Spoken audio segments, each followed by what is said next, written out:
Welcome back to Major Intonio's presentation of The Military Career of Napoleon the Great by Montgomery Gibbs. Chapter 2, Bonaparte's Campaign in Italy, 1796-7.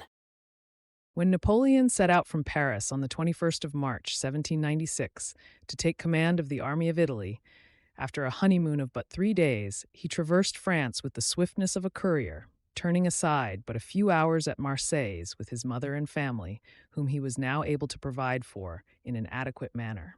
His letters to Josephine were full of passionate expressions of tenderness and regret at their separation. But after paying his tribute to the affections, his heart was speedily filled with exultation and triumph. For the first time, he was chief in command. The power within him was now free to direct his actions, unhampered by the restraint he had so long felt in the capital. He was extremely anxious to commence the career to which fate called him, by placing himself at the head of the Army of Italy at once. It would not be difficult to imagine with what delight this young general, then scarcely 26 years old, advanced to an independent field of glory and conquest, confident in his own powers and in the perfect knowledge of the country which he had previously acquired. He had under his command such men already distinguished in war by success and bravery as Augereau, Massena, Serrurier, Joubert, Lannes, Murat, La Harpe, Stengel, and Kilmaine, all of whom were astonished at the youthful appearance of their new commander. It was not without some discontent that the old generals beheld a young man, lately their inferior, taking the command over their heads, to which each supposed he had a prior claim, and reaping the benefits of a plan of operations they did not imagine to have originated with himself. As he rode along the ranks, the soldiers observed that he did not sit well on horseback, and complained that a mere boy had been sent to command them. The young general, however, soon obtained that respect for his character which had been denied to his physical constitution. The firmness he exhibited soon put a stop to the insubordination which had prevailed in the army, and even before they had conquered under him, the troops became as submissive as at any subsequent period, when his character was fully established. Some years before, when Bonaparte was conversing at Toulon with Monsieur de Volnay, the well-known Corsican traveler and literary man, at a dinner given to the two friends by Turreau, then in command of the military force at Nice, a campaign in Italy was suggested. After the dessert was brought in, Napoleon said to Turreau, "Don't you think it's altogether too bad to have 10,000 men lying idle here at Nice, when the Republic could make such excellent use of them in Italy?" "Possibly," replied Turreau, "but we can do nothing. We have no order to move from the Committee of Public Safety." "Then," said Napoleon, "it is your duty to make the committee ashamed of its inactivity." "What would you do if you could act as you pleased?" asked Turreau. Napoleon promised to give a reply the next evening. At the time fixed, he came prepared with a complete plan of campaign, written out and classified under 17 heads. It involved the invasion and conquest of Italy on almost the same lines that he was now about to undertake, and the outgrowth partially of that meeting, for Turreau forwarded the plan to the Committee of Public Safety at Paris on condition that it be put in the hands of Carnot, in whose judgment Napoleon had confidence. Carnot looked over the plan and was delighted. He was unable to secure immediate action, but 2 years later, when the invasion of Italy was determined upon, he had sufficient influence to see that Napoleon was put in charge of it. Bonaparte arrived at the headquarters of the army at Nice on the 27th of March, 1796. The French army of Italy, which amounted to 31,000 available men, had endured great hardships and privations, were destitute of shoes, clothing, and almost everything which their comfort demanded. The cavalry was wretchedly mounted, and they were very deficient in artillery. To silence their complaints and reconcile them to their situation, as well as to endear them to himself, Napoleon lived familiarly with his soldiers, participated in their hardships and privations, and redressed many of their grievances. "My brave fellows," he said to them on one occasion, while endeavoring to revive their spirits, "although you suffer great privations, you have no reason to be dissatisfied. Everything yields to power. If we are victorious, the provisions and the supplies of the enemy become ours. If we are vanquished, We have already too much to lose. The Allies, Austrian and Sardinian, were a greatly superior force, numbering as they did 80,000 men, were well equipped with supplies, and occupied in their own or a friendly country all the heights and passes of the Alps. Berthier, then on Napoleon's staff as Major General, took great pleasure in showing as a curiosity in after years a general order by which 3 louis d'or were granted as a great supply for an outfit to each general of division, and dated on the very day of the victory at Albinga. On the 8th of April, Napoleon wrote to the Directory, "I found this army not only destitute, but without discipline. Their insubordination and discontent were such that the malcontents had formed a party for the Dauphin and were singing songs opposed to the tenets of the Revolution. You may, however, rest assured that peace and order will be re-established. By the time you receive this letter, we shall have come to an engagement." It was under such circumstances that Bonaparte proposed forcing a passage to Italy and converting the richest territory of the enemy into the theater of war. "Soldiers," said he to his destitute and disheartened men, "you are naked and ill-fed. The Republic owes you much, but she has nothing with which to pay her debts. Your endurance and patience amidst these barren rocks deserves admiration, but it brings you no glory. I come to lead you into the most fertile plains the sun shines upon. Rich provinces and great cities will soon be in your power. There you will reap riches and glory. They will be at your disposal. Soldiers of Italy, with such a prospect before you, can you fail in courage and perseverance?" This was the commander's first address to the army, and the words of encouragement which he gave them shot martial enthusiasm through their veins like electric fire.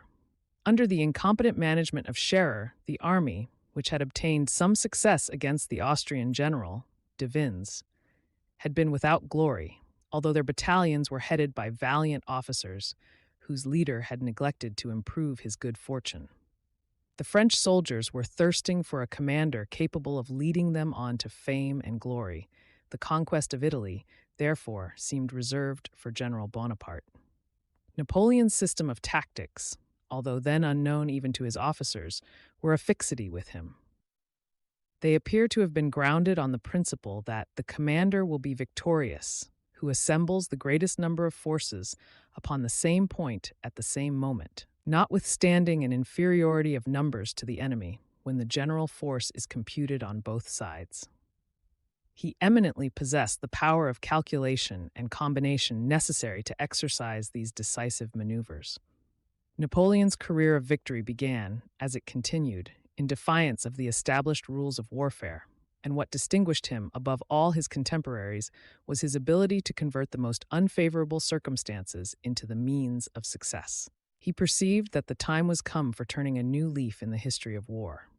With such numbers of troops as the impoverished Republic could afford him, he soon saw that no considerable advantages could be obtained against the vast and highly disciplined armies of Austria and her allies, unless the established rules of etiquette and strategy were abandoned. It was only by such rapidity of motion as should utterly surprise the superior numbers of his adversaries that he could hope to concentrate the entire energy of a small force, such as he commanded, upon some point of a much greater force and thus defeat them. He knew he would have to deal with veteran soldiers and experienced generals who had learned the art of war before he was born. He therefore resolved that every movement should be made with celerity and every blow be leveled where it was least expected.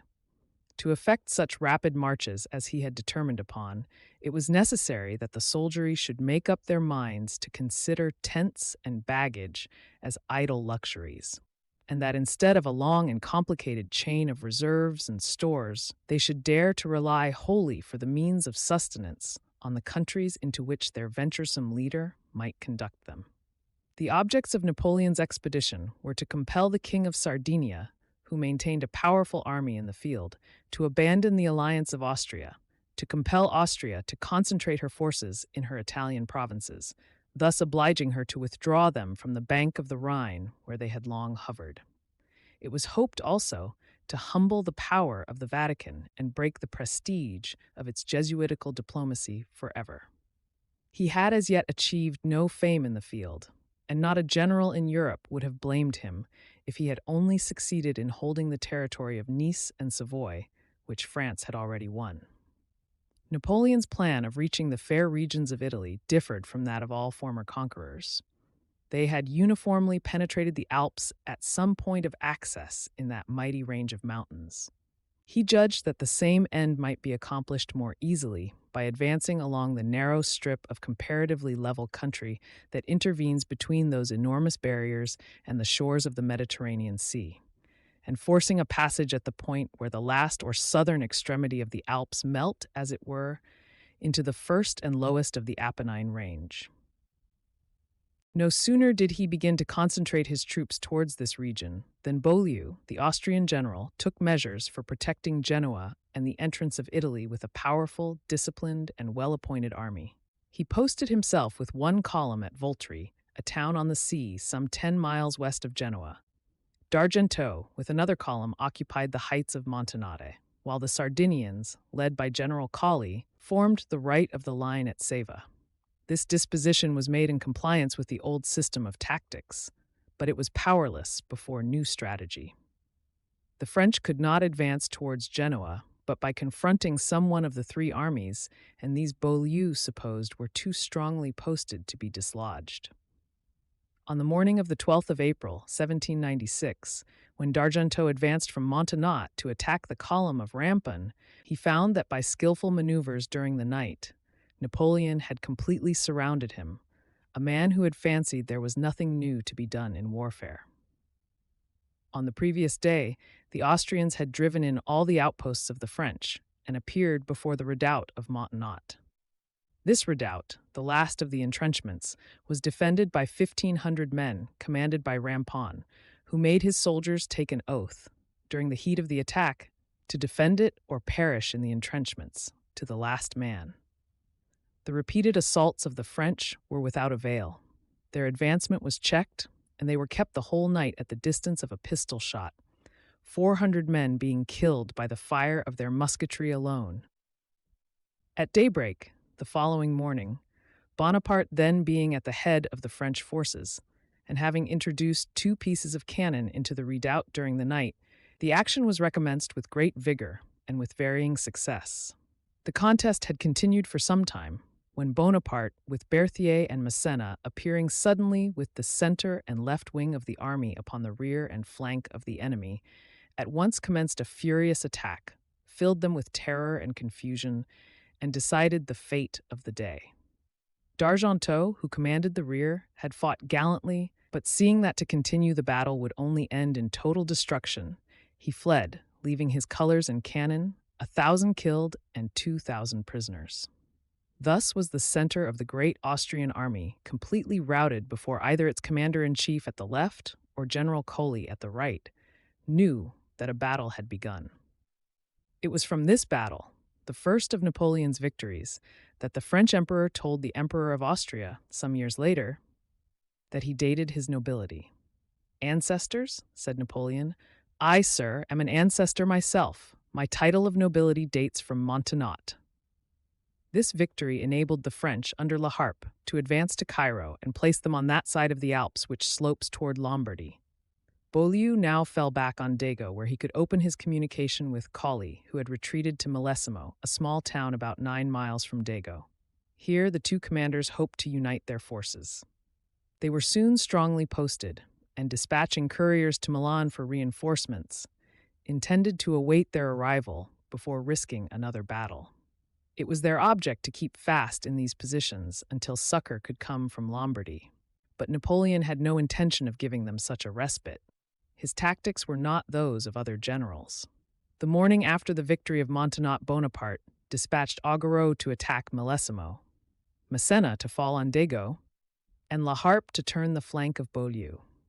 Massena carried the heights of Biestro at the point of the bayonet, while La Harpe dislodged the Austrian general from his position, which separated him hopelessly from the Sardinian commander and put him to precipitate flight. By these movements, Bonaparte was in such a position that, though they had not traversed, his army had at all events scaled the Alps. Meanwhile, Augereau had seized the outposts of Millesimo and cut off Provera, with 2,000 Austrians who occupied an eminence upon the mountain of Caesarea from the main body of Colley's army. Provera took refuge in a ruined castle, which he defended with great bravery, hoping to receive assistance from Colley. The next morning, Napoleon, who had arrived in the night, forced Colley to battle and compelled him to retreat towards Sèvres.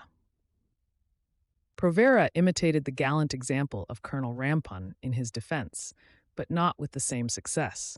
He was compelled to surrender his sword to Bonaparte at discretion after a loss of 10,000 in killed and prisoners, 22 cannon, and 15 standards.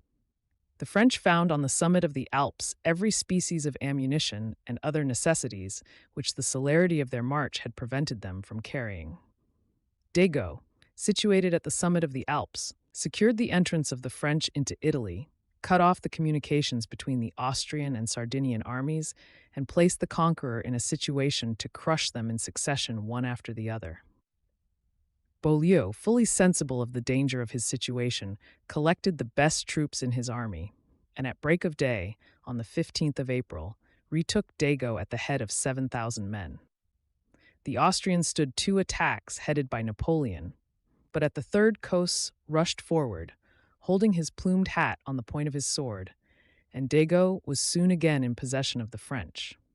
For this piece of gallantry he immediately received the rank of brigadier general. Here also, Lannes, who lived to be a marshal of the empire, first attracted the notice of Napoleon and was promoted from lieutenant colonel to colonel. The triumph, however, was purchased with the life of the brave General Cos. He was carried out of the melee mortally wounded. Napoleon passed near him as he lay. "Is Dago retaken?" asked the dying officer. "It is ours," replied Napoleon. "Then long live the Republic," cried Cos. "I die content." Hotly pursued by the victors, Colley rallied his fugitives at Mondovi, where they again yielded to the irresistible onset of the French, the Sardinian commander leaving his best troops, baggage, and cannon on the field. The action was a most severe one in which, among others, the French general Stengel, a brave and excellent officer, was killed, and the cavalry would have been overpowered but for the desperate valor of Murat. The Sardinians lost 10 stands of colors and 1,500 prisoners, among whom were 3 generals. The Sardinian army had now ceased to exist, and the Austrians were flying to the frontiers of Lombardy. Napoleon, following up his advantage, entered Carrasco, a strong place about 10 miles from Turin, as a conqueror. Here he dictated the terms by which the Sardinian king could still wear a crown.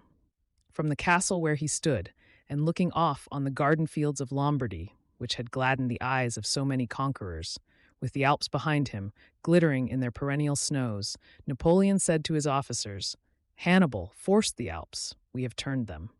To his soldiers, whom he addressed in a proclamation, he said, "In 15 days you have gained 6 victories, taken 21 stands of colors, 55 pieces of cannon, several fortresses, and conquered the richest part of Piedmont.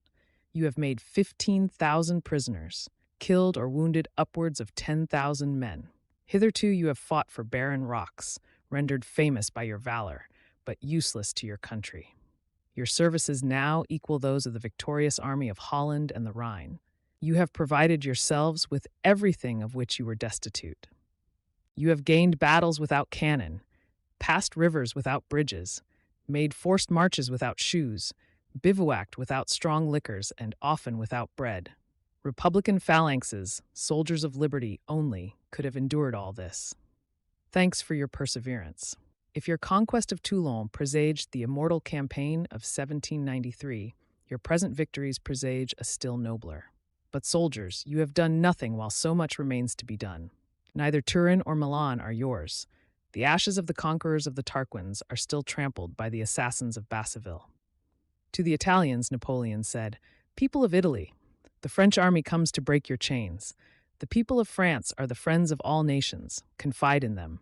Your property, your religion, and your customs shall be respected. We make war with those tyrants alone who enslave you." The French soldiers, flushed with victory, were eager to continue their march, and the people of Italy hailed Napoleon as their deliverer. The Sardinian king did not long survive the humiliation of the loss of his crown. He died of a broken heart within a few days after signing the Treaty of Cherasco. In the meantime, the couriers of Napoleon were almost every hour riding into Paris with the news of his victories. And 5 times in 6 days, the representatives of France had decreed that the army of Italy deserved well of their country. Murat was sent to Paris bearing the news of the capitulation of the King of Sardinia and 21 stands of colors. His arrival caused great joy in the capital. The consummate genius of this brief campaign could not be disputed, and the modest language of the young general's dispatches to the Directory lent additional grace to his fame. All the eyes of Europe were fixed in admiration on his career. In less than a month's campaign, Napoleon laid the gates of Italy open before him, reduced the Austrians to inaction, utterly destroyed the Sardinian king's army, and took 2 great fortresses called the Keys to the Alps. To effect the rapid movements required for such results, everything was sacrificed that came in the way, not only on this occasion, but on every other. Baggage, stragglers, the wounded, the artillery all were left behind, rather than the column should fail to reach the destined place at the destined time. Napoleon made no allowance for accidents or impediments. Things until now reckoned essential to an army were dispensed with, and for the first time, troops were seen to take the field without tents, camp equipage, magazines of provisions, and military hospitals. Such a system naturally aggravated the horrors of war. The soldiers were, necessarily, marauders and committed terrible excesses at this first stage of the campaign. But every effort was made, and with much success, to prevent this evil after conquest had put the means of regular supply within the power of the commander-in-chief. The wounded were frequently left behind for want of the means of conveyance. According to one authority, the loss by the disorders inseparable from this means of war was 4 times as great as by the fire or the sword of the enemy. The army, nevertheless, adored its fortunate general, and it still doted upon him even when undeceived respecting his providence for it. To be able to solve this enigma, says General Foy, it was requisite to have known Napoleon, the life of camp and of glory, and, above all, one must have a French head and heart. With the sufferings of the army, he never failed to show an active sympathy when it did not tend to the compromise of his plans. The hours, too, spent by Napoleon on the field after a battle, endeared him to his followers. He visited the hospitals in person and made his officers, after his example, take the utmost interest in this duty. His hand was applied to the wounds, his voice cheered the sick. All who recovered could relate individual acts of kindness experienced from him by themselves or their comrades. It was at this period that a medal of Napoleon was struck at Paris as conqueror of Montenotte. The face is extremely thin, with long straight hair. On the reverse, a figure of victory is represented flying over the Alps, bearing a palm branch, a wreath of laurel, and a drawn sword. It was the first of the splendid series designed by Denon to record the victories and honors of France's great warrior. Napoleon determined to advance without delay, giving Tuscany, Venice, and the other Italian states no time to take up a hostile attitude. After accomplishing so much, a general of less enterprise might have thought it right to rest a while and wait for reinforcements before attempting further conquest. But not so with Napoleon. The French army, to which recruits were now flocking from every hospital and depot within reach, was ordered to prepare for instant motion. It was after one of the successful movements of this period that an old Hungarian officer was brought prisoner to Bonaparte, who entered into conversation with him, and among other matters asked what he thought of the state of the war. "Nothing," replied the prisoner, who did not know he was addressing the commander-in-chief. "Nothing can be worse. Here is a young man who knows absolutely nothing of the regular rules of war. Today he is in our rear, tomorrow on our flank, the next day again in our front. Such violations of the principles of the art of war are intolerable, sir, and we do not know how to proceed." To secure the route to Milan, it was necessary to drive the Austrians from the banks of the Adda, behind which they had retired after a heavy loss at Fombio. Lannes upon that occasion gave proofs of his astonishing intrepidity. At the head of a single battalion, he attacked between 7,000 and 8,000 Austrians, and not content in causing their flight, he pursued them 10 miles, following the trot of their cavalry on foot. Having collected an immense quantity of artillery and the main division of his army at a narrow wooden bridge erected across this stream at the town of Lodi, General Beaulieu awaited the arrival of the French, confident of defending the passage of the Adda and arresting their progress. Beaulieu had placed a battery of 30 cannon so as to completely sweep every plank of the bridge. Had he removed the structure, which was about 500 feet in length, when he changed his headquarters to the east bank of the river, he might have made the passage much more formidable than even his cannon made it. Well aware that his conquest would never be consolidated till the Austrian army was totally vanquished and deprived of all its Italian possessions, Bonaparte hastened to pursue the enemy to Lodi. Coming up on the 10th of May, he easily drove the rear guard of the Austrian army before him into the town, but found his further progress threatened by the tremendous fire of 30 cannon stationed at the opposite end of the bridge so as to sweep it completely. The whole body of the enemy's infantry, drawn up in a dense line, supported this appalling disposition of the artillery. Bonaparte's first care was to place as many guns as he could get in direct opposition to the Austrian battery. He was determined that no obstacle should oppose his victorious career, and at once resolved to pass the bridge. Exposed to a shower of grape shot from the enemy's batteries, Napoleon at last succeeded in planting 2 pieces of cannon at the head of the bridge on the French side, and to prevent the enemy from destroying it, a column was immediately formed from the troops that at once appeared, determined to carry the pass. The French now commenced a fearful cannonading. Bonaparte himself appeared in the midst of the fire, pointing with his own hand 2 guns in such a manner as to cut off the Austrians from the only path by which they could have advanced to undermine the bridge. Observing, meanwhile, that Beaulieu had removed his infantry to a considerable distance backwards to keep them out of the range of the French battery, Napoleon instantly detached General Beaumont and his cavalry, with orders to gallop out of sight, ford the river, and coming suddenly upon the enemy, attack them in the rear.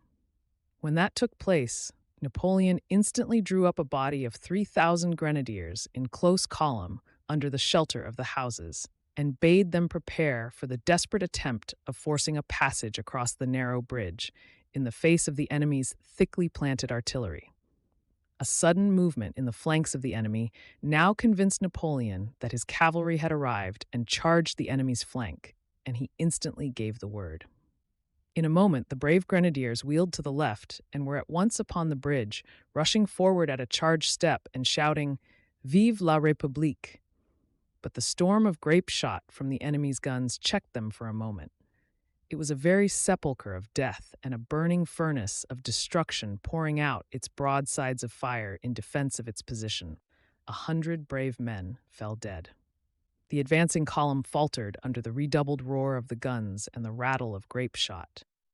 Lannes, Napoleon, Berthier, and Lallemande now hurried to the front, rallied and cheered the men, and as the column dashed across and over the dead bodies of the slain which covered the passageway, and in the face of a tempest of fire that thinned their ranks at every step, the leaders shouted, "Follow your generals, my brave fellows!"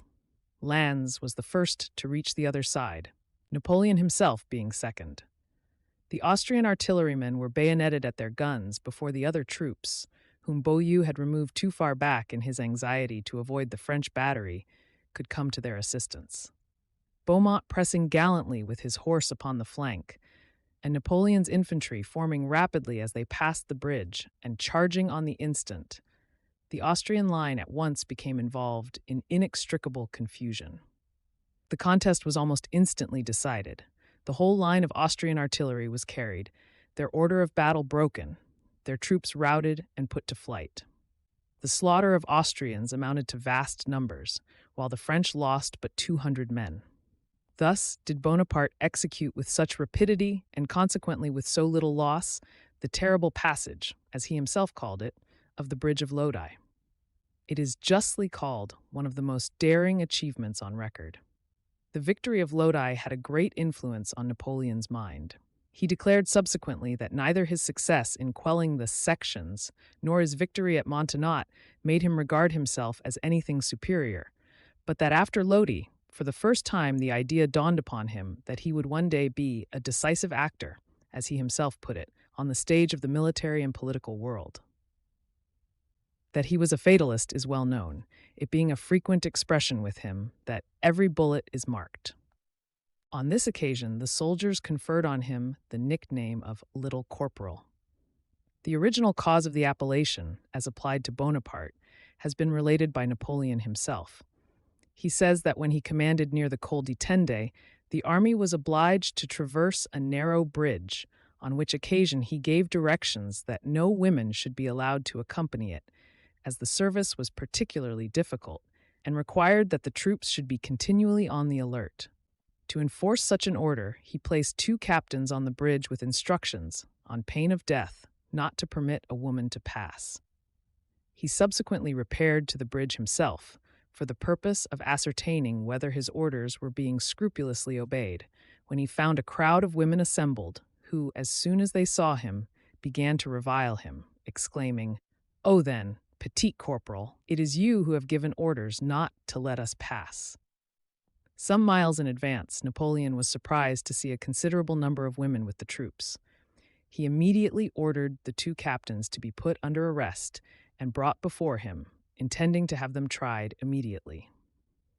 They protested their innocence, asserting that no women had crossed the bridge.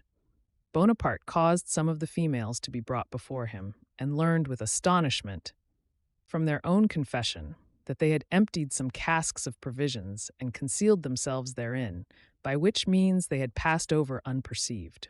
After every battle, the oldest soldiers convened a council in order to confer a new rank on their young general, who, on making his appearance, was saluted by his latest title.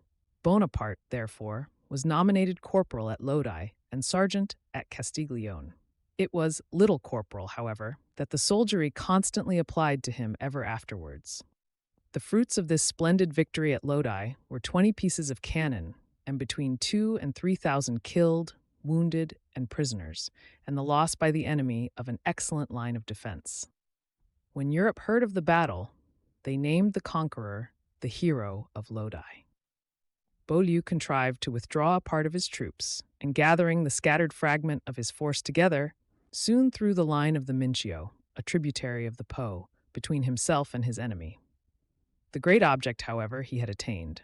He was still free to defend Mantua. The French, following up their advantages at Lodi, pursued the Austrians with great celerity. They advanced to Pizzighittone, which immediately surrendered. Pushing on to Cremona, they met with like success, and the vanguard, having taken the route to Milan, entered this city on the 14th of May. Having on their march received the submission of Pavia, where they found most of the magazines of the Austrian army. The tricolored flag now waved in triumph from the extremity of the Lake of Como and the frontiers of the country to the gates of Parma. The Austrians having evacuated Milan, when the French prepared to enter it, a deputation of the inhabitants laid the keys of its gates at their feet. A few days later, although the Archduke had fled from his capital, overwhelmed with sorrow and mortification, the people collected in vast multitudes to witness the entry of the French, whom they hailed as their deliverers. The imperial arms were taken down from the public buildings, and at the ducal palace, this humorous advertisement was posted up: "A house to rent. Inquire for the keys at Citizen Salicetti's, the French commissioner." The entry of Bonaparte into Milan under a triumphal arch and surrounded by the grenadiers of Lodi, among whom some generals were conspicuous, was eminently brilliant.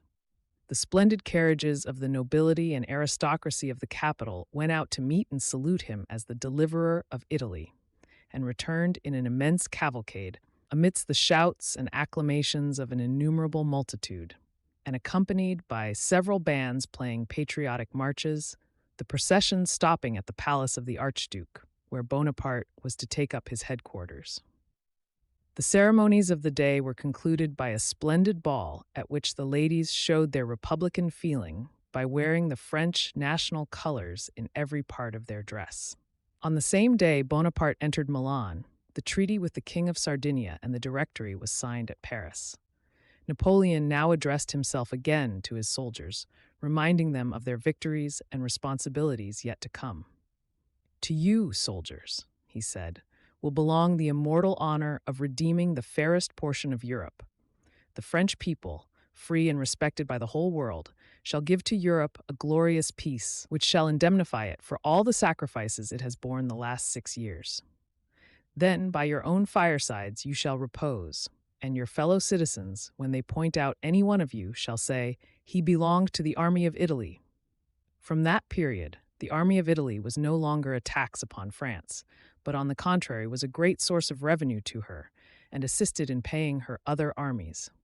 6 weeks after the opening of the campaign, independent of 10 million of francs placed at the disposal of the Directory, Bonaparte sent upwards of 200,000 francs to the army of the Alps and 1,000,000 to the army of the Rhine, thereby paving the way to his future greatness.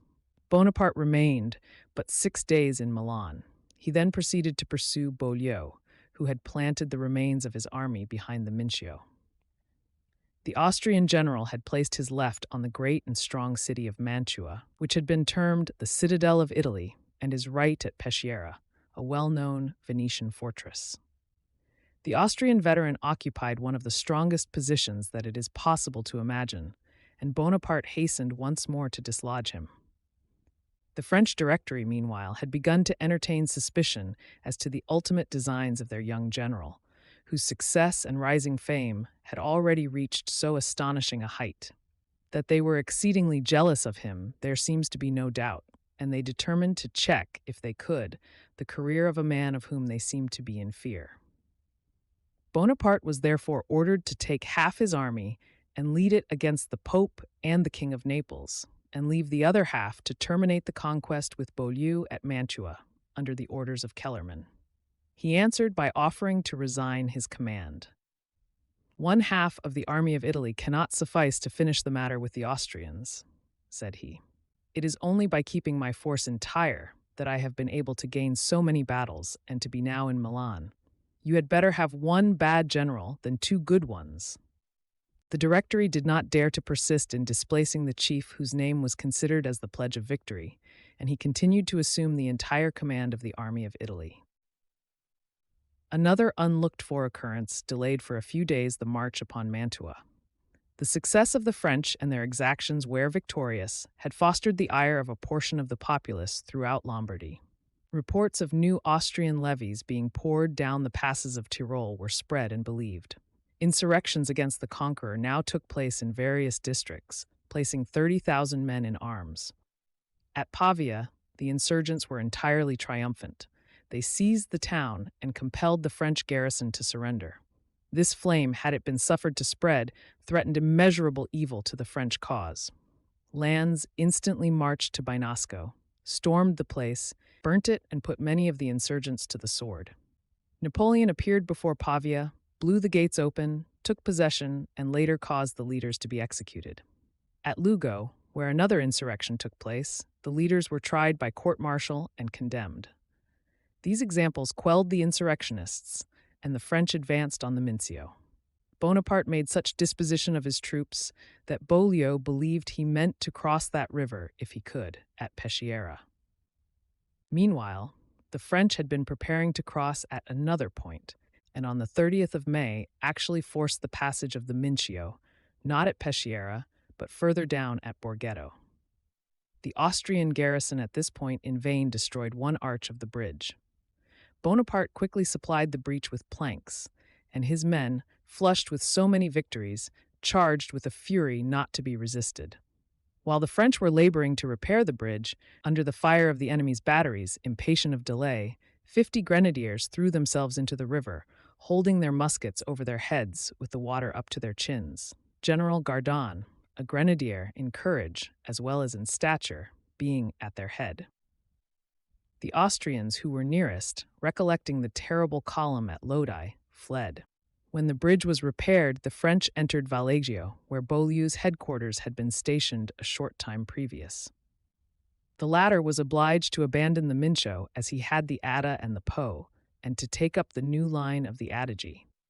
The left line of the Austrian force, learning from the cannonade that the French were at Borghetto, hastened to ascend the Mincio with a view of assisting in the defense of the division engaged with the enemy. They arrived too late, however, to be of assistance, as the commander at Borghetto had retreated before they arrived. They came, however, unexpectedly, and at a moment when Bonaparte and a few friends, believing the work of the day to be over and the village safe from the enemy, were about to sit down to dinner, as they thought, in security. Sebetendorf, who commanded the division, came up rapidly into the village, but with no idea what a prize was within his grasp. Bonaparte's attendants had barely time to shut the gates of the inn and alarm their chief by the cry, "To arms!" They defended the house with obstinate courage, while Bonaparte threw himself on horseback and, galloping out by a back passage, effected the narrowest of escapes, proceeding at full speed to join Massena's forces.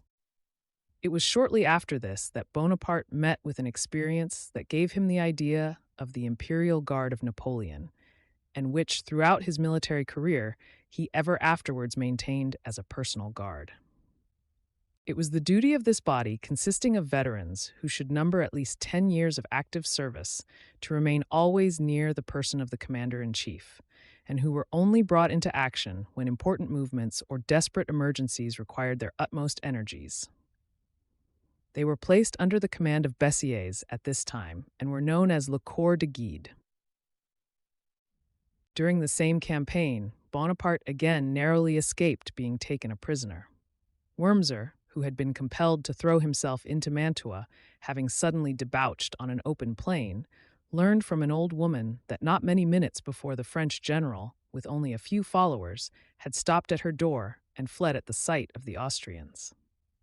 Wurmser immediately dispatched parties of cavalry in all directions, to whom he gave orders that if they came up with Napoleon, he should not be killed or harmed. Fortunately, however, for the French commander, destiny and the swiftness of his horse saved him. In their different engagements, the grenadiers had learned to laugh and sport at death. They despised the Austrian cavalry, and nothing could equal their intrepidity but the gaiety with which they performed their forced marches, singing alternately songs in praise of their country and of love. Instead of sleeping, they amused themselves during most of the night, each telling a tale or forming his own plans of operation for the following day. Sebetendorf was soon assaulted by a French column and retreated after Beaulieu's example on the line of the Adige. The Austrian commander had, in effect, abandoned for a time the open country of Italy. He now lay on the frontier, between the vast tract of rich province which Napoleon had conquered and the Tyrol.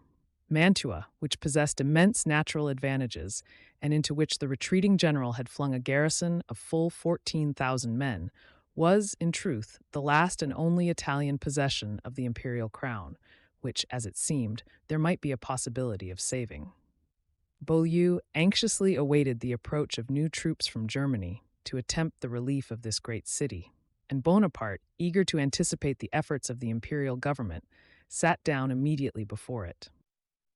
Mantua lies on an island, being cut off on all sides from the main land by the branches of the Mincio, and approachable only by 5 narrow causeways, of which 3 were now defended by strong and regular fortresses or entrenched camps, the other 2 by gates, drawbridge, and batteries.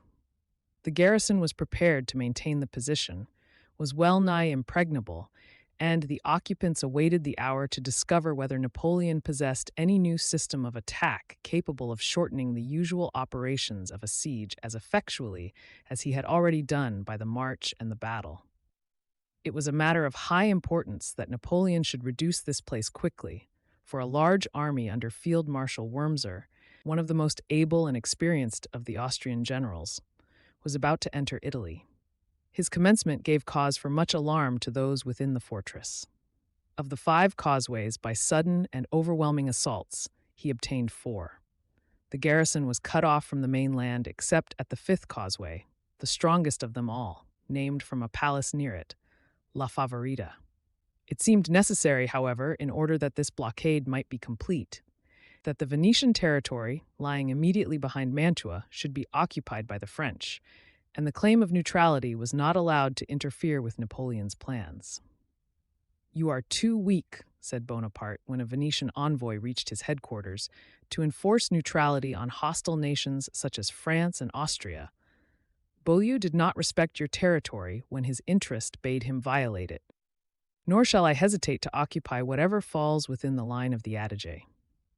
Garrisons were placed forthwith in Verona and all the strong places of that domain. Napoleon now returned to Milan to transact important business, leaving Serrurier and Vaubois to blockade Mantua. The King of Naples, utterly confounded by the success of the French, was now anxious to secure peace on whatever terms proposed. And Bonaparte, knowing that it would result in a withdrawal of some valuable divisions from the army of Beaulieu, arranged an armistice which was soon followed by a formal peace, and the Neapolitan troops, abandoning the Austrian general, began their march to the south of Italy. This was followed by peace arrangements with the Pope, of whom Napoleon demanded and obtained, as a price of the brief respite from invasion, 1,000,000 sterling, 100 of the finest pictures and statues in the Papal Gallery, a large supply of military stores, and the cession of Ancona, Ferrara, and Bologna, with their respective domains. The siege of the citadel of Milan, rigorously pressed, was at length successful. The garrison capitulated on the 29th of June, and by the 18th of July 140 pieces of cannon were before Mantua. The French general had stripped Austria of all her Italian possessions except Mantua, and the tricolor was waving from the Tyrol to the Mediterranean. Napoleon was now, in effect, master of Italy. Future success seemed to him to be assured, although the French Directory was with difficulty persuaded to let him follow the course he had adopted for himself. The cabinet of Vienna at last resolved upon sending stronger reinforcements to the Italian frontier, and Bonaparte was now recalled from Milan to the seat of war to defend himself against them. What the Austrian court now feared was that Napoleon, who had already annihilated her Italian army and had wrested from her the Italian domains, would soon march into the heart of her empire and dictate a peace under the walls of her capital. All Italy was now subdued or in alliance with the French Republic, except Mantua. Beaulieu, who had been so thoroughly routed by Napoleon, was to be no longer trusted. Finding himself incompetent to withstand a general whose mistress was glory and whose companion was Plutarch, while traversing the Tyrol with the wrecks of his army, forwarded a letter to Vienna which fully displayed the irritated feelings of the veteran commander at this time. He said, "I hereby make known to you that I have only 20,000 men remaining, while the enemy's forces exceed 60,000. I further apprise you that it is my intention to retreat tomorrow, the next day, the day following, nay, every day, even to Siberia, should they pursue me so far. My age accords me liberty to be thus explicit. Hasten to ratify peace, be the conditions what they may." Wurmser, whose reputation was of the best, and who was older than Beaulieu but not less obstinate, was sent to replace him, and 30,000 men were drafted from the armies on the Rhine, charged with restoring the fortunes of Austria beyond the Alps. Wurmser's orders, too, were to strengthen himself on his march, by whatever recruits he could raise among the warlike and loyal population of the Tyrol. When he fixed his headquarters at Trent, Wurmser mustered in all 80,000 men, while Napoleon had but 30,000, not 60,000 as Beaulieu had stated, to hold a wide country in which abhorrence of the French cause was now prevalent, to keep the blockade of Mantua, and to oppose this fearful odds of numbers in the field. The French commander was now, moreover, to act on the defensive, while his adversary assumed the more inspiriting character of the invader. Wurmser was unwise enough to divide his magnificent army into 3 separate columns, which, united, Napoleon never could have met, but each of which was soon successively broken and captured. Melas, with the left wing, was to march down the Adige and expel the French from Verona. Quasdanowicz, with the right wing, followed the valley of the Chiese towards Brescia to cut off Napoleon's retreat on Milan. Wurmser himself led the center down the left shore of Lake Guarda towards the besieged castle of Mantua. The eye of Napoleon, who had hitherto been watching with the intensity of an eagle's gaze all the movements of his antagonist, now saw the division of Quosdanowicz separated from the center and left wing, and he flew to the encounter, although he was obliged to draw off his army from the siege of Mantua, something which very few generals would have done. On the night of July 31st, he buried his cannon in the trenches and intentionally marked his retreat with every sign of precipitation and alarm. Before morning, the whole French army had disappeared from Mantua, and by a forced march regained possession of Brescia. Napoleon was hurrying forward to attack the right wing of the Austrian army before it could effect a junction with the central body of Wurmser. A courier could hardly have borne to Quosdanowicz the news of his raising the siege of Mantua before Napoleon had attacked and overwhelmed him, and he was glad to save his shattered forces by falling back on the Tyrol. This ill-omened beginning aroused the ire and quickened the evolutions of Wurmser, and falling on the rear guard of Massena under Pigeon and Augereau under Valette, the one abandoned Castiglione and the other retired on Lonato. These inconsiderable Austrian successes were obtained by good generalship, and Wurmser now attempted to open a communication with his defeated lieutenant. His columns were weakened by extending the line, and Massena at once hurled two strong columns on Lonato, retaking it and throwing the Austrian forces into utter confusion. The Battle of Lonato occurred on the 3rd of August, 1796. At daybreak, the whole of the French army was in motion, Augereau moving with the right wing towards Castiglione. General Pigeon, who commanded the French advance guard, was taken prisoner with 3 pieces of cannon. When, at the moment the Austrians were extending their line, Napoleon sent forward in close columns the 18th and 32nd demi-brigades, which, being supported by a strong reserve, broke the enemy's line of battle. The artillery and prisoners made under General Pigeon were thus retaken, and the French entered Lonato. At Castiglione, a firm stand was again taken by the fleeing Austrians, but Augereau forced the position against a defense double in numbers, and for which he was afterward created Duke of Castiglione in memory of his exploit. On that day, the Austrians lost 20 pieces of cannon, from 3,000 to 4,000 men killed and wounded, and 4,000 prisoners, among whom were 3 generals. Before this engagement, Napoleon suddenly found himself placed between 2 armies, each of which was more numerous than his own. In this situation of affairs, no one of his generals entertained the least hope. But what was the astonishment of the soldiers, when they first assembled in presence of their chief, to observe no alteration in his countenance. "Fear nothing," said the commander to them. "Show that you remain unchanged. Preserve your valor, your just pride, and the remembrance of your triumphs. In 3 days we shall retake all that we have lost. Rely on me. You know whether or not I am in the habit of keeping my word." In this memorable battle, Napoleon raised himself to an equality with the greatest generals. Although the position in which he was placed was critical to an eminent degree, he contrived to turn all the success gained by Wurmser to the advantage of the French army, and that by the mere strength of his genius alone. Junot distinguished himself by extraordinary efforts of courage in these actions. He was thus mentioned in the dispatch sent by Napoleon to the Directory after the victory. "I ordered my aide-de-camp, General of Brigade Junot, to put himself at the head of my company of guides to pursue the enemy and overtake him by great speed at Desenzano." He encountered Colonel Bender with a party of his regiment of hussars, whom he charged, but Junot, not wishing to waste his time by charging the rear, made a detour on the right, took the regiment in front, wounded the colonel whom he attempted to take prisoner when he was himself surrounded, and after having killed 6 of the enemy with his own hand, was cut down and thrown into a ditch.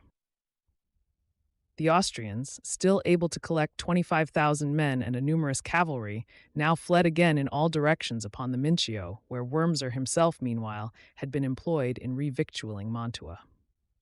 When Wurmser reached this point, he was utterly astounded to find the trenches abandoned and no enemy to oppose. One of the defeated Austrian divisions, wandering about without method in anxiety to find their commander or any part of his army that was still in the field, came suddenly on Lonato, the scene of the recent battle, and at a moment when Napoleon was there with only his staff and guard about him. He was not aware that any considerable body of the enemy remained in the neighborhood, and but for his great presence of mind, must have been taken prisoner. As it was, he turned his critical position into an advantage. The officer who had been sent to demand the surrender of the town was brought blindfolded, according to custom on such occasions, to his headquarters. Bonaparte, by a secret sign, caused his whole staff to draw up around him, and when the bandage was removed from the messenger's eyes, exclaimed to him, "What means this insolence? Do you beard the French general in the very center of his army? Go and tell your general that I give him 8 minutes to lay down his arms. He is in the midst of the French army, and if a single gun is fired, I will cause every man to be shot." The officer, appalled at discovering in whose presence he stood, returned to his comrades with Napoleon's message. The general of the enemy's column now made his appearance, stating his willingness to surrender and capitulate. "No," replied Bonaparte with energy, "you are all prisoners of war." Seeing the Austrian officers consulting together, Napoleon instantly gave orders that the artillery should advance and commence the attack. On observing this, the general of the enemy's forces exclaimed, "We all surrender at discretion." The shortness of time allowed prevented the truth from being discovered, and they gave in to a force about 1/4 of their own. They believed that Lonato was occupied by the French in numbers that made resistance impossible. When the 4,000 men had laid down their arms, they discovered that if they had used them, nothing could have prevented Napoleon from being taken as their prize. Wurmser, whose fine army was thus being destroyed in detail, now collected together the whole of his remaining force and advanced to meet the conqueror. He had determined on an assault and was hastening to the encounter. They met between Lonato and Castiglione, and Wurmser was totally defeated, besides narrowly escaping being himself taken a prisoner. He was pursued into Trent and Roveredo, the positions from which he had so lately issued confident of victory. In this disastrous campaign, he had now lost 40,000 soldiers, half his army, and all his artillery and stores, while Bonaparte placed his own loss at 7,000. The French soldiers have called this succession of victories the Campaign of 5 days. The rapid marches and incessant fighting had exhausted the troops, and they now absolutely required rest. During the exciting days while the campaign with Wurmser lasted, Napoleon never took off his clothes, nor did he take the time to sleep, except at brief intervals of less than an hour. His exertions, which were followed by such signal triumphs, were such as to demand some repose, yet he did not pause until he saw Mantua once more completely invested. The reinforcement and revictualling of the garrison were all that Wurmser could show in requital of his lost artillery, stores, and 40,000 men. While Napoleon was giving some respite to his wearied army and rendering the subjugation of Italy complete, Austria was hurrying a new army to the relief of its aged but not disheartened marshal. The reinforcements of 20,000 fresh troops at last arrived, and Wurmser was again in the field with 50,000 men, an army vastly larger than Napoleon's. But once more he divided his forces, and again each division was to be cut to pieces. He marched 30,000 men to the relief of Mantua, and left Davidowich at Roveredo with 20,000 men to protect the passes of the Tyrol. The two Austrian divisions were now separated, and their fate was sealed. On September 4th, by the most rapid marches Europe had ever seen, Napoleon, having penetrated the designs of the Austrian general, reached Roveredo, where Davidowich was entrenched in a strong position before the city, covered by the guns of the Caliano castle overhanging the town. The camp was yielded on the same day before the terrific charge of General Dubois and his hussars. The latter, though mortally wounded, cheered his men on with his dying words, and as he fell, pressing the hand of the general-in-chief, said, "Let me hear the shout of victory for the Republic before I die." These words fired his troops with deep ardor, and they drove the Austrians through the town and carried the frowning heights of the castle at the point of the bayonet, as they had carried the batteries of Lodi.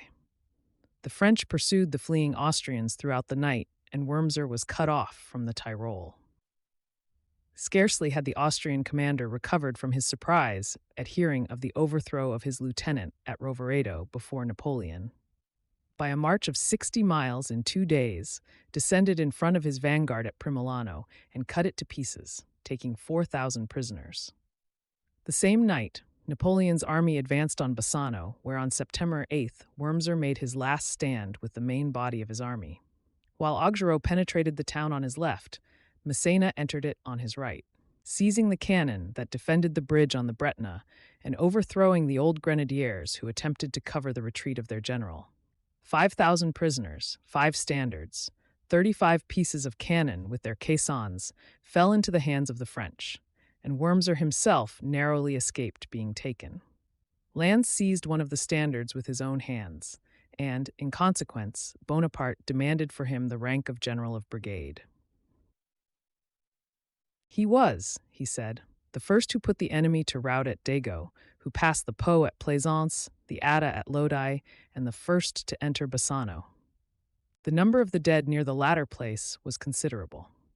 Curious to ascertain the loss of the enemy, Bonaparte in the evening rode over the field with his staff, when his notice was attracted by the howlings of a dog that seemed to increase as they approached the spot whence the yells proceeded. "Amidst the deep silence of a beautiful moonlight night," said Napoleon some years later, "a dog, leaping suddenly from beneath the clothes of his dead master, rushed upon us and then immediately returned to his hiding place, howling piteously. He alternately licked his master's hand and ran toward us, as if at once soliciting aid and seeking revenge. Whether owing to my own particular turn of mind at the moment, the time, the place, or the action itself, I know not, but certainly no incident, on any field of battle, ever produced so deep an impression on me. I involuntarily stopped to contemplate the scene. This man, thought I, has friends in the camp, or in his company, and here he lies forsaken by all except his dog. What a lesson nature presents here, through the medium of an animal. What a strange being is man, and how mysterious are his impressions. I had, without emotion, ordered battles which were to decide the fate of the army. I beheld, with tearless eyes, the execution of those operations by which numbers of my countrymen were sacrificed.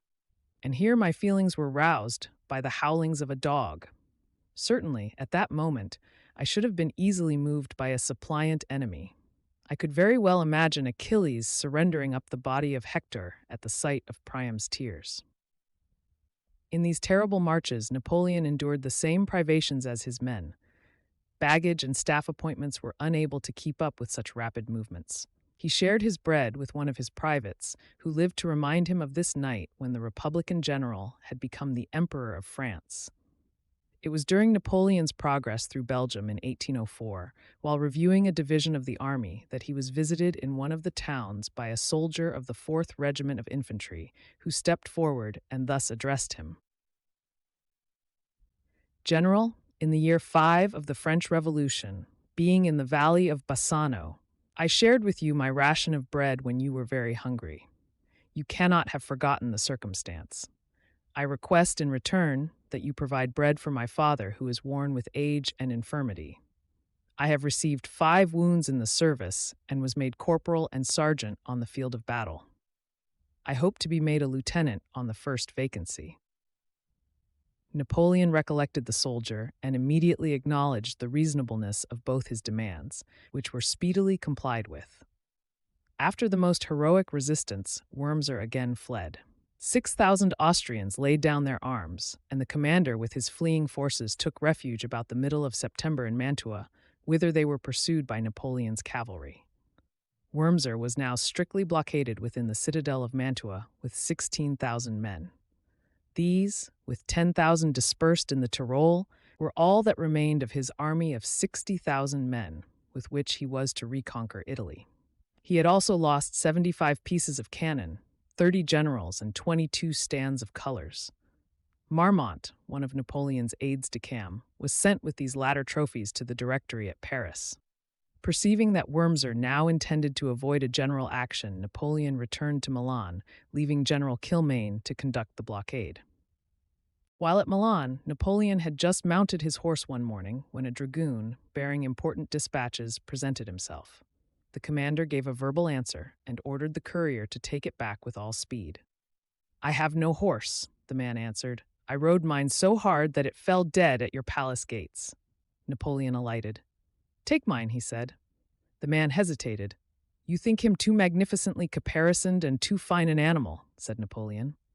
"Nothing is too good for a French soldier." Again, a call was made on Vienna to send a new army and a greater general to restore the Habsburg dominion in Italy. In reply, another powerful armament was dispatched to the Italian frontier, and this, the fourth campaign against Napoleon, was entrusted to the supreme command of Alvinzi, an officer of high reputation. Field Marshal Alvinzi was placed at the head of an army of 45,000 men, to which he joined 18,000 under Davidowich in the Tyrol. His object was to raise the blockade of Mantua, release Wurmser, and with a force which would, by the accession of the garrison of the latter, amount to an army of 80,000 men with which to oppose only 30,000. With these, he expected to reconquer Lombardy. Three large armies, advancing with similar prospects, had already been destroyed by Napoleon, a fourth now prepared to pour down upon him under still more terrible circumstances. The Battle of St. George and the strict blockade of Wurmser in Mantua took place in the middle of September. Alvinzi's army commenced its march in the beginning of October. Napoleon instantly ordered Vaubois and Massena to advance to the attack of Davidowich, whose forces were collected in the Tyrol, before he could form a junction with Alvinzi. Both failed. Vaubois, after 2 days' fighting, was conquered, lost Trent and Caliano, and was forced to retreat. Massena, in consequence, had to effect a retreat without attempting an engagement, and Alvinzi, approaching fast, gained possession of all the country between the Brenta and the Adige and the command of the Tyrol. The two Austrian generals might now have effected a junction, but they neglected their opportunity. Napoleon hastened to Verona, Alvinzi having taken the same route. It seemed likely that Austria, in this new campaign, was destined to recover her immense losses. Napoleon was now contending against an enemy vastly superior in numbers and most completely appointed. But 12 battalions had been sent to him from France to recruit his exhausted regiments, and nothing but the employment of the highest military skill could now save him from destruction.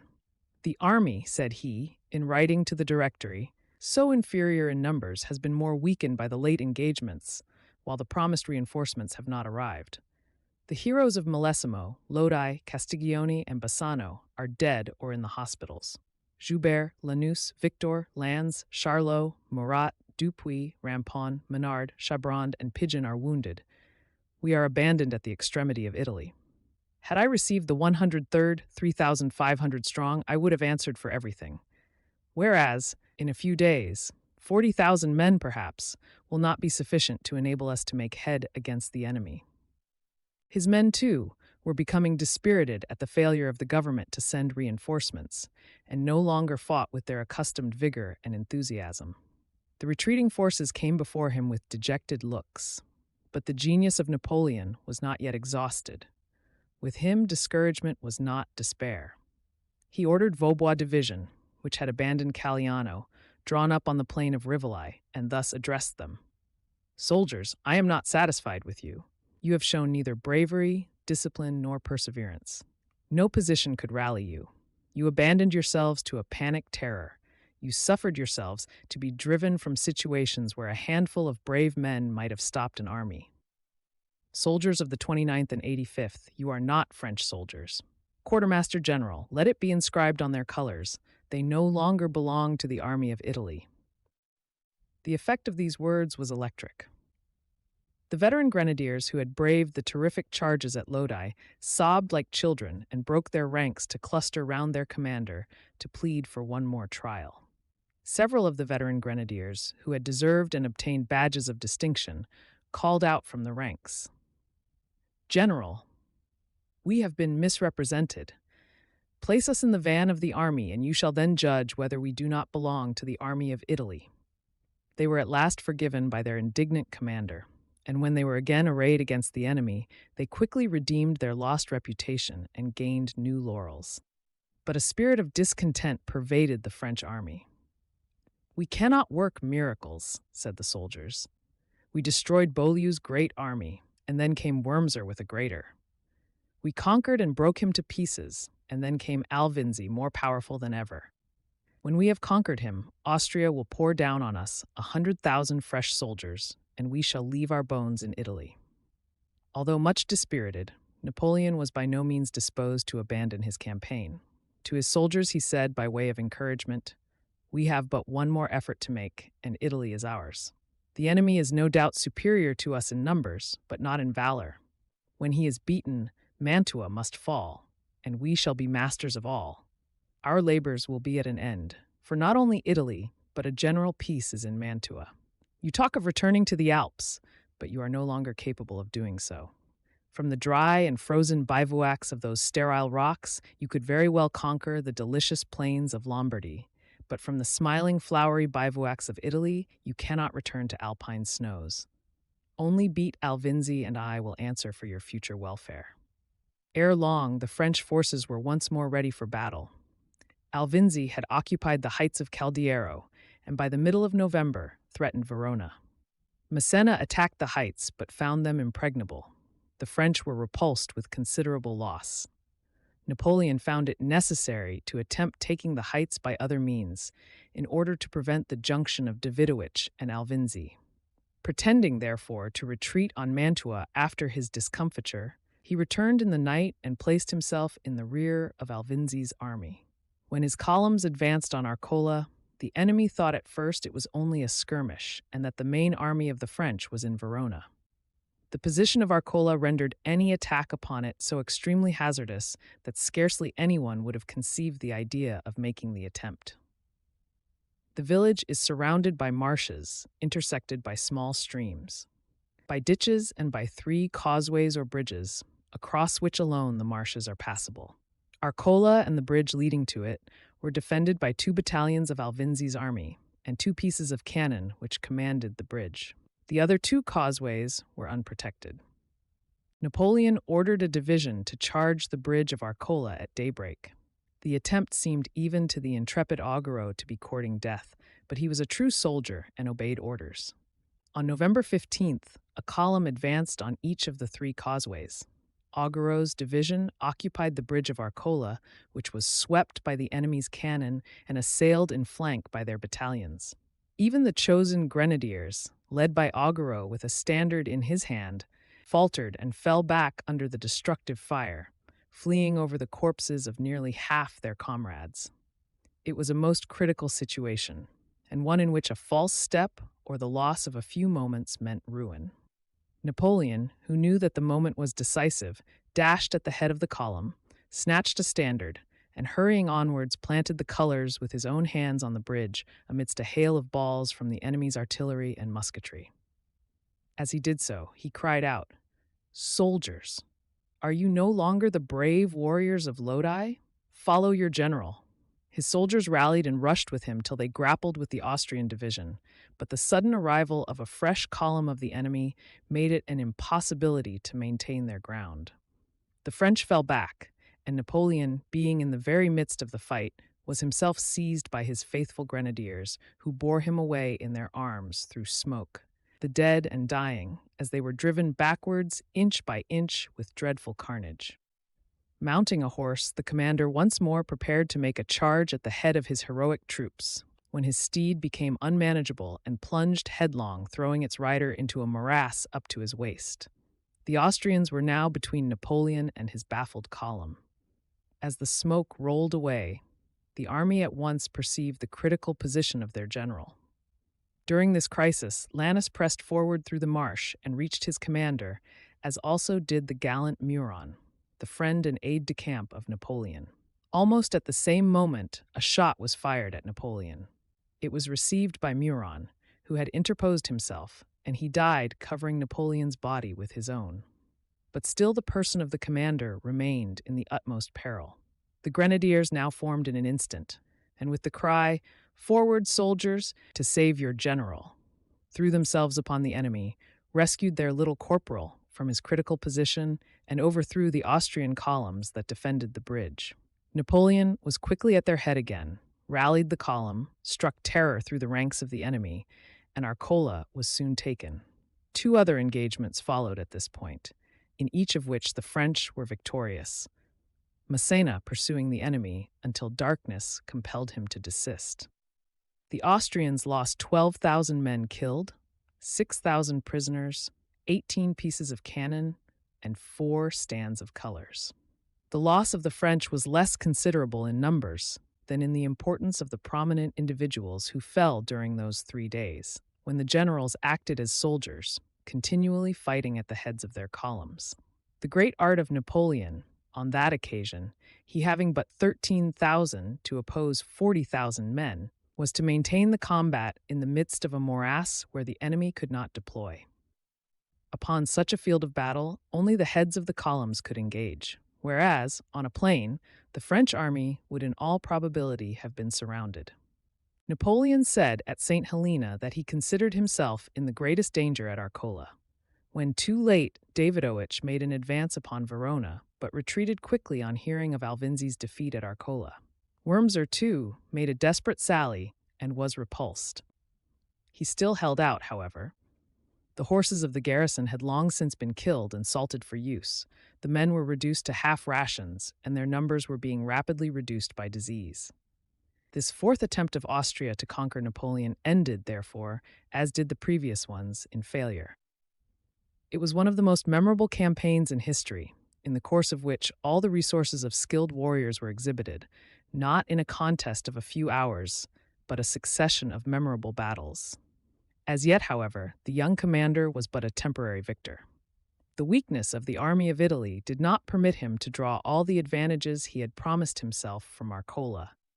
Alvinzi was now thoroughly beaten, his losses were very great, and like his predecessors, he sent to Vienna for reinforcements to continue his contest against Bonaparte, who had repaired to Verona, which he fixed upon as the central point of operations.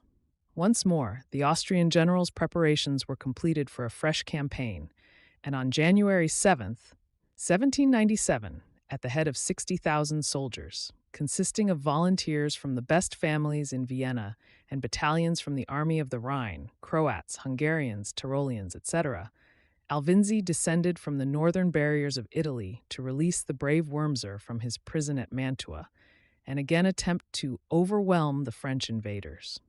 A messenger dispatched to Wurmser from the imperial court was captured by the French, and dispatches concealed in wax balls recovered.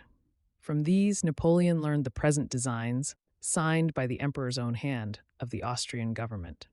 Alvinzi was once more placed at the head of 60,000 men and was again to march into Lombardy and to raise the siege of Mantua. Wurmser was directed to hold out to the last extremity. If the army of Alvinzi could be reunited with the garrison, the destruction of the French seemed undoubted. If not, and if, in the course of hostilities, he found it best to abandon Mantua, he was directed to cut his way into Romagna and to take command of the papal troops, the Pope having broken the Treaty of Bologna, and raised an army of 7,000 men to act in concert with Wurmser when he should be released from Mantua. Again, the Austrian army, the fifth, was divided, one column under Alvinzi for the line of the Adige, the other for the Bretna under General Prevera, who was to join the Marshal under the walls of Mantua. When Napoleon learned this at his headquarters at Verona, he posted Joubert at Rivoli to dispute Alvinzi's passage, and Augereau to watch the movements of Prevera, knowing that within a few hours he could concentrate his own forces on either column. At sunset on the 13th of January, Joubert's messenger brought the news that he had met Alvinzi, and with difficulty held him in check through the day. Napoleon examined with the utmost attention the maps and descriptions of the places, the reports of the generals and those of his spies and light troops, and passed a part of the night in a state of uncertainty and indecision. At length, on receiving fresh reports, he exclaimed, "It is clear, to Rivoli," and, quickly giving his orders to his aides, assigning the troops to their different routes, he left a garrison at Verona, and with General Massena and all the disposable troops, he repaired to General Joubert. By one of his lightning marches, he reached the heights of Rivoli 2 hours after midnight. Below in the valley, 5 separate encampments of the Austrian army were visible in the moonlight. Napoleon quickly decided to force Alvinzi to battle before he was ready. Joubert, confounded by the display of Alvinzi's gigantic force, was in the very act of abandoning his position when the French commander checked his movement and, bringing up more battalions, forced the enemy from a position they had seized on the first symptoms of the French retreat. From the eminence on which he stood, Napoleon's keen eye soon penetrated the secret of Alvinzi's weakness, that his artillery had not yet arrived. To force him to accept battle, Napoleon took every possible means to conceal his own arrival, and prolonged, by a series of petty maneuvers, the enemy's belief that they had to do with a mere outpost of the French. Alvinzi was fully deceived, and instead of advancing on some great and well-arranged system, suffered his several columns to endeavor to force the heights by insulated movements which the real strength of Napoleon easily enabled him to baffle. 2 field pieces had been abandoned by their drivers and which were seized by the enemy, when an officer whose name is not recorded, advancing, cried out, "14th, will you let them take your artillery?" Berthe, who had purposely suffered the enemy to approach, then opened a terrible fire, which leveled men and horses round the guns, and upon which the Austrians immediately fell back. A moment later, the bravery of the enemy resulted in their nearly overthrowing the French on a point of preeminent importance, but Napoleon himself, galloping to the spot, roused by his voice and action the division of Massena, who, having marched all night, had laid down to rest in the extreme of weariness. They started up at the commander's voice, and the Austrian column was speedily repulsed. The French artillery was soon in position, while that of the Austrians, as Napoleon had guessed, had not yet come up, and this circumstance decided the fortune of the day. The batteries of the French made havoc of the broken columns. The cavalry made repeated charges. 4 out of the 5 divisions were thus broken and utterly routed. The 5th now made its appearance in the rear of the French. It had been sent round to outflank Napoleon and take higher ground in his rear, according to the orders of the Austrian general before the action. When Lusignan's division achieved its destined object, it did so, not to complete the misery of a routed, but to swell the prey of a victorious enemy. Instead of cutting off the retreat of Joubert, Lusignan found himself insulated from Alvinzi and forced to lay down his arms to Bonaparte. Had this movement been made a little sooner, it might have turned the fortune of the day. As it was, the French soldiers only exclaimed, "Here come further supplies to our market." And very soon the Austrians, exposed to a heavy fire from the artillery, were forced to surrender. "Here was a good plan," said Napoleon, "but these Austrians are not apt to calculate the value of minutes." Had Lusignan gained the rear of the French an hour earlier, while the contest was still hot in front of the heights of Rivoli, he might have aided in the complete overthrow of Napoleon, instead of being defeated on one of the brightest days in the young commander's career. In the course of the day, Bonaparte had remained in the hottest of the fight, which lasted during 12 hours, and had 3 horses shot under him, and although much fatigued, hardly waited to see Lusignan surrender ere he set off with reinforcements to the lower Adige to prevent Wurmser from either housing Prevera or joining him in the open field, and so effect the escape of his own formidable garrison. The flying troops of Alvinzi were left to the care of Massena, Murat, and Joubert. Marching all day, and the next night, Napoleon reached the vicinity of Mantua late on the 15th. He found the enemy strongly posted, and Serrurier's position highly critical. A regiment of Prevera's hussars had but a few hours before established themselves in the suburb of St. George. This Austrian corps had been clothed in white cloaks, resembling those of a well-known French regiment of hussars, and advancing towards the gate would certainly have been admitted as friends, but for the sagacity of an old sergeant, who could not help fancying that the white cloaks had too much of the gloss of novelty about them to have stood the wear and tear of 3 Bonapartean campaigns. He instantly closed the barriers and warned a drummer who was near him of the danger. These 2 gave the alarm, and the guns of the blockading force were instantly turned upon their pretended friends who were forced to retire. Napoleon himself passed the night in walking the outposts, so great was his anxiety. At one of these he found a grenadier sentinel asleep from exhaustion, and taking his gun, without waking him, performed a sentinel's duty in his place for about half an hour. When the man, starting from his slumbers, perceived with terror and despair the countenance and occupation of his general, he fell on his knees before him. "My friend," said Napoleon mildly, "here is your musket. You had fought hard and marched long, and your exhaustion is excusable. But a moment's inattention might at present ruin the whole army. I happen to be awake and have held your post for you. You will be more careful another time." Such acts of magnanimity endeared Napoleon to his soldiers, and while he rarely relaxed in his military discipline, he early acquired the devotion of his men, who told and retold anecdotes of his doings in camp and on the battlefield. And as the stories spread from column to column, his followers came to regard him with a veneration that few older commanders have been able to instill in their men.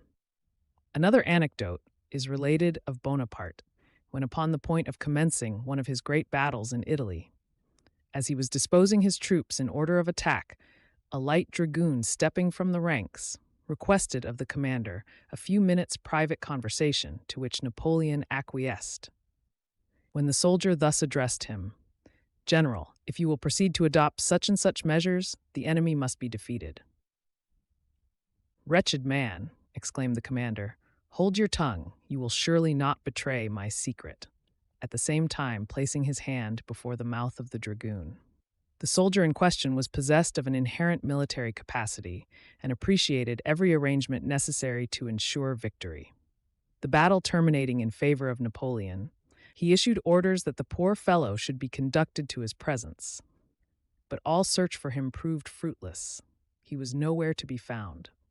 A bullet had no doubt terminated his military career. The next morning there ensued a hot skirmish, recorded as the Battle of St. George. The tumult and slaughter were dreadful, and Prevera with his whole force were compelled to lay down their arms. Wurmser, who had hazarded a sortie from Mantua to join his countrymen, was glad to make his way back again and retire within the old walls, in consequence of a desperate assault headed by Napoleon in person, who threw himself between Wurmser and Prevera and beat them completely, one after the other. Prevera now found himself cut off hopelessly from Alvinzi and surrounded by the French. He was disheartened and defeated.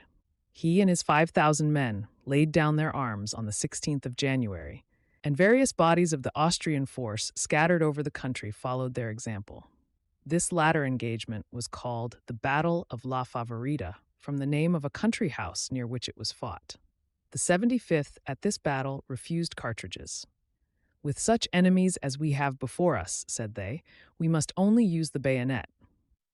The battles of Rivoli and La Favorita had disabled Alvinzi from continuing the campaign.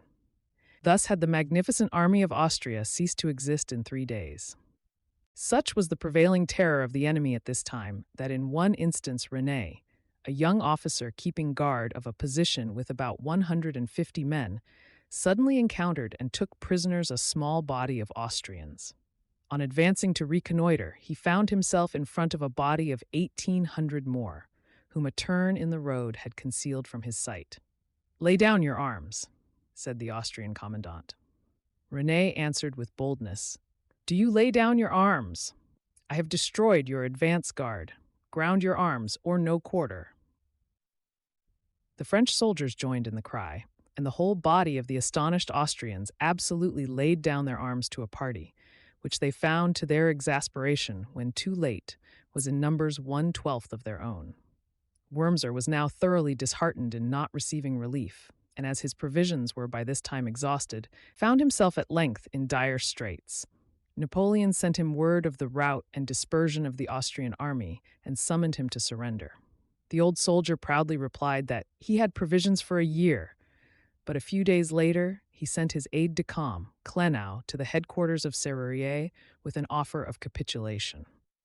General Serrurier, as commander of the blockade, received the bearer of Wurmser's message, in which he stated that he was still in a condition to hold out considerably longer, unless honorable terms were granted. Napoleon, who had been seated in a corner of his tent, wrapped in his cloak, now came forward and addressed himself to the Austrian envoy, who had no suspicion in whose presence he had been speaking, and taking his pen, wrote down marginal answers to the conditions proposed by Wurmser. He granted terms more favorable than might have been exacted in the extremity to which the veteran was reduced. "These," said he, "are the conditions to which your general's bravery entitles him if he opens his gates tomorrow. He may have them today, a week, a month hence, he shall have no worse. He may hold out to his last morsel of bread. Meantime, tell him that General Bonaparte is about to set out for Rome." The envoy now recognized Napoleon, and on reading the paper perceived that the proposed terms were more liberal than he had dared to hope for. He then owned that only 3 days' provisions remained in Mantua. The capitulation was forthwith signed, and on the 2nd of February, 1797, Wurmser and his garrison of 13,000 men marched out of Mantua. 7,000 were lying in the hospitals. When the aged chief was by the fortunes of war to surrender his sword, he found only Serrurier ready to receive it. Napoleon was unwilling to be a witness to the humiliation of the distinguished veteran, and had left the place before the surrender, thus sparing the conquered veteran the mortification of giving up his sword to so youthful a commander. This delicate generosity on the part of the French general was never forgotten by Wurmser. The terms of surrender agreed to by Bonaparte were not readily accepted by the French Directory, who urged him to far different conduct. "I have granted the Austrian," he wrote in reply, "such terms as were, in my judgment, due to a brave and honorable foe and to the dignity of the French nation." The loss of the Austrians at Mantua amounted altogether to not less than 30,000 men, besides innumerable military stores and upwards of 500 brass cannon. The conqueror sent Augereau to Paris with the 60 captured standards of Austria, and his arrival at the capital was celebrated as a national festival. Thus it was that Napoleon, with a total force at the utmost of 65,000 men, conquered in their own country, and under the eye and succoring hand of their own government, 5 successive armies, amounting in all to upwards of 300,000 well-appointed, well-provisioned soldiers, under old and experienced commanders of approved courage. Such was the conquest of Lombardy. Some time later, Wurmser sent Napoleon a letter by special messenger acknowledging the generosity and delicacy of conduct of the French commander at Mantua, and at the same time apprising him by his aide-de-camp of a conspiracy to poison him in the dominions of the Pope, with whom he was about to wage war. A few brief engagements with papal troops followed the capitulation of Wurmser, the Pope fearing that the conqueror would enter the Eternal City. But Napoleon, by a rapid movement, threw his infantry across the river Senio, where the enemy was encamped, and met with but a brief resistance. Shortly afterwards, the Pope entered into negotiations with the French commander, and the Treaty of Tolentino followed on the 13th of February, 1797, conceding to the French 100 of the finest works of art, several castles and legations, and about $2 millions.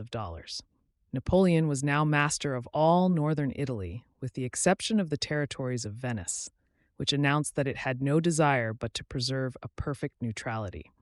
More than a month had now elapsed since Alvinzi's defeat at Rivoli. In 9 days, the war with the Pope had reached its close, and, having left some garrisons in the town on the Adige to watch the neutrality of Venice, Napoleon hastened to carry the war into the hereditary dominions of the Austrian emperor.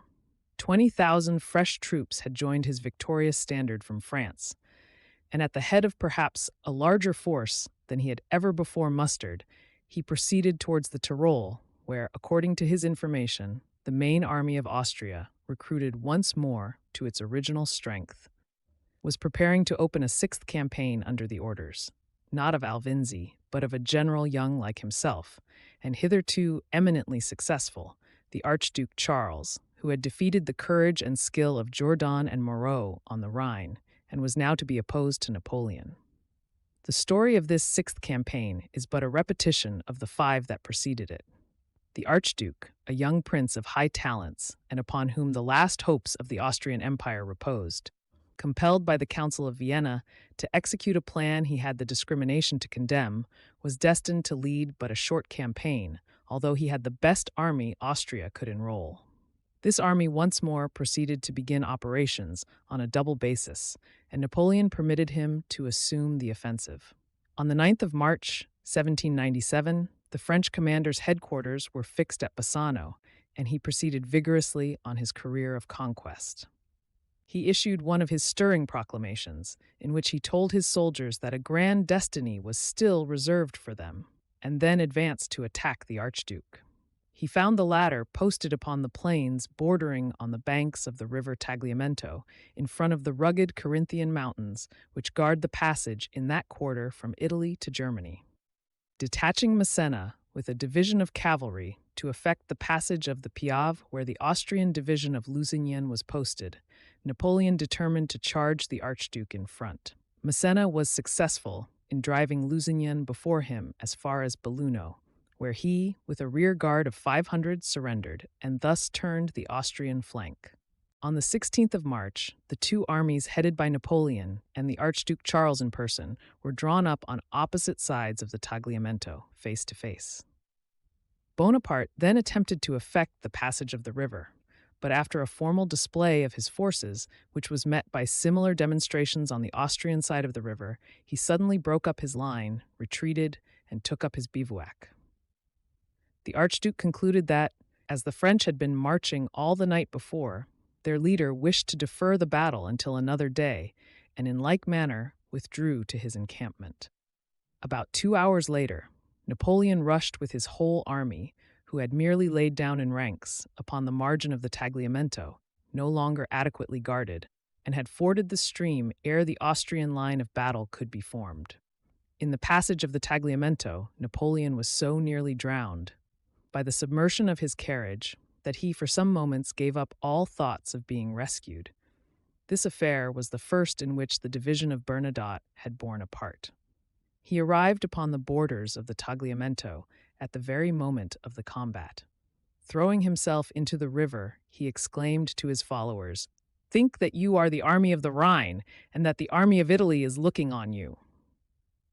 In the action which followed, the troops of the Archduke displayed much gallantry and charged the French repeatedly with the greatest courage, but every effort to dislodge Napoleon failed. At length, retreat was deemed necessary, and 8 pieces of cannon and some provisions were left behind, the French following in close pursuit. Adjutant General Kellerman distinguished himself at the head of the French cavalry and received many wounds in executing the maneuvers that decided the success of the day. He was subsequently charged with carrying the trophies taken from the enemy to France. The pursuers stormed Gradisca, where they made 6,000 prisoners, and the Archduke, continuing his retreat, occupied in the course of a few days Trieste, Fiume, and every stronghold in Carinthia. In the course of a campaign of 20 days, the Austrians fought Bonaparte 10 times, but the overthrow on the Tagliamento was never recovered. Their army was melting away like the snows of the Tyrol. At last, the Austrian leader decided to reach Vienna by forced marches, there to gather round him whatever force the loyalty of his nation could muster, and make a last stand beneath the walls of the capital. The Archduke expected to reap great advantage from enticing the French army into the heart of Austria, where, divided by many wide provinces and mighty mountains and rivers from France, and with Italy once more in arms behind them, he hoped to cut off their source of supplies and compel them to retreat from a greatly reinforced imperial army. From the period of the opening of the campaign, the Archduke had lost nearly 20,000 men made prisoners, so that the Austrians could make no stand except upon the mountains in the neighborhood of the capital. Vienna, however, was terror-stricken on hearing that Napoleon, who was only 60 leagues distant, had stormed the passes of the Julian Alps. The imperial family embracing little Marie-Louise, then scarcely 6 years old, afterwards Napoleon's wife, fled with their crown jewels and treasures into Hungary. The middle classes became clamorous for a termination of the 6 Years' War, and the Archduke was ordered to avail himself of the first pretense which circumstances might afford for the opening of a negotiation. Napoleon wrote to the Archduke suggesting peace. "While brave soldiers carry on war, they wish for peace," he said. "Has not the war already lasted 6 years? Have we not killed men enough, and inflicted sufficient sufferings on the human race? Europe has laid down the arms she took up against the French Republic. Your nation alone perseveres, yet blood is to flow more copiously than ever. Whatever be the issue, we shall kill some thousands of men on both sides, and after all, we must come to an understanding, since all things have an end, not excepting vindictive passions. For my part, General, if the overture I have the honor to make to you should only save the life of a single man, I should feel more proud of the civic crown I should think I thereby merited than of all the melancholy glory that the most distinguished military successes can afford. The Archduke replied within 2 hours after the receipt of the letter, and a series of negotiations followed, which, with Napoleon's rapid advance on Vienna, finally brought about the Provisional Treaty of Leoben, signed April 18, 1797. Napoleon, without waiting for full power from the Directory to complete the treaty, took the responsibility upon himself and signed it on the part of France on the 19th of April. The Austrian plenipotentiaries had set down as a primary concession that the Emperor acknowledged the French Republic. "Strike that out," said Napoleon. "The Republic is like the sun that shines by its own light. None but the blind can fail to see it. We are our own masters, and shall establish any government we prefer. If the French people should one day wish to create a monarchy," he afterwards remarked, "the Emperor might object that he had recognized a republic." This treaty was followed by a complete surrender on the part of the Venetian Senate, which had violated its pledges of neutrality, and a democratic government was formed, provisionally, on the model of France.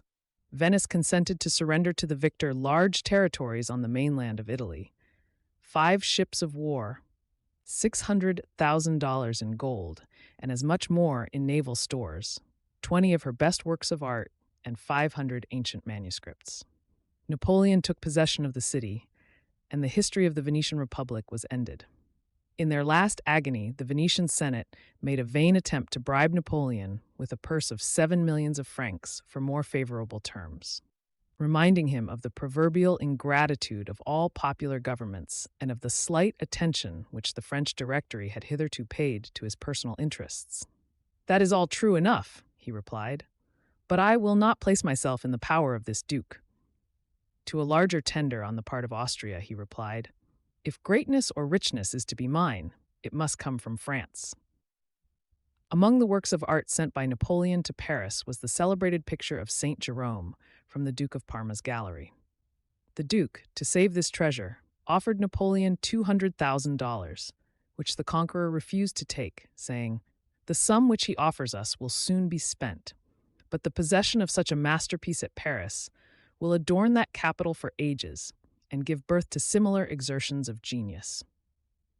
The fall of Venice gave Napoleon the means of bringing his treaty with Austria to a more satisfactory conclusion than had been indicated in the preliminaries of Leoben.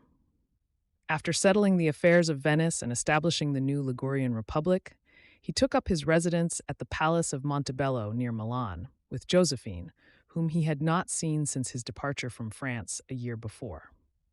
The final settlement with Austria's commissioners was purposely delayed by that empire, it being the universal belief that the government of France was approaching a new crisis, and Austria hoped from such an event to derive considerable advantage.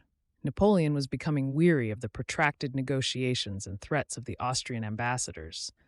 One day in the latter's chamber, he suddenly changed his demeanor.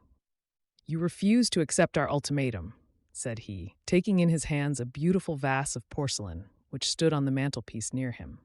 The Austrian bowed. "It is well," said Napoleon.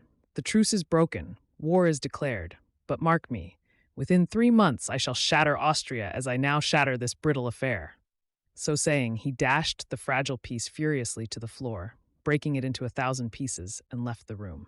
The ambassador followed him, and finding him preparing to march on Vienna, made submissions which induced him to once more resume negotiations, the result of which was the Treaty of Campo Formio, so called from the humble village at which it was signed on the 17th of October, 1797.